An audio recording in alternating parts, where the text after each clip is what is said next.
Yaşayış binalarında, həyətyanı evlərdə quraşdırılan təhlükəsizlik kameraları artıq gündəlik həyatımızın bir parçasına çevrilib.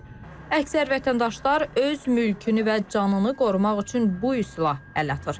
Bəzi qonşular bunu anlayışla qarşılasa da, bəziləri məsələyə eyni cür yanaşmır. Bizi güdmək üçün qoymur ki, yəni qapısının ağzında qoyur, yəni təhlükəsizlik üçün qoyur. Yəni qonşu qonşunu güdməz axı. Yəni qonşu əgər kamera qoyursa, məndə işləmirsə, onda işləyirsə, yəni nə vaxtsa lazım olsa ondan istəmək olar, ya baxmaq olar, ya bir kadr götürmək olar. Məsəl üçün o qoyubsa, mənim qapımda düşürsə, yenə məsəl üçün problem yoxdur.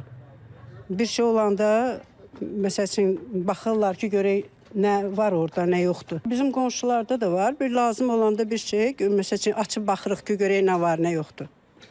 O pis şey deyil. Sizin üçün də problem deyil? Yox, bizim üçün problem deyil. Bir vaxtlar təhlükəsizlik məqsədi ilə quraşdırılan kameralar hazırda müəyyən məsələləri gündəmə gətirib.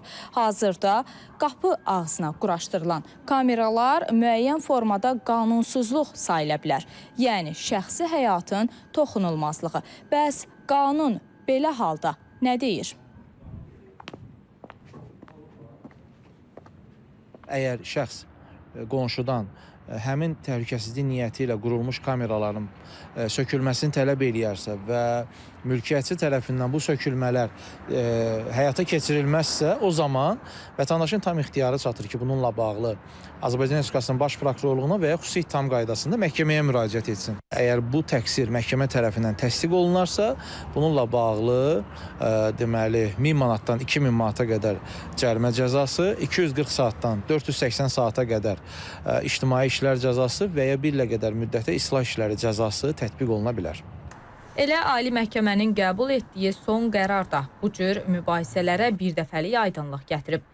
Qərara əsasən ümumi dəhlizdə quraşdırılan kamera yalnız həmin mərtəbədəki qonşuların razılığı olduqda fəaliyyət göstərə bilər.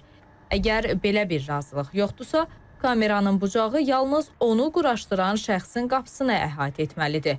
Odur ki, öz təhlükəsizliyinizi təmin edərkən qonşunuzun da hüquqlarını pozmadığınızdan əmin olmaqda xeyir var.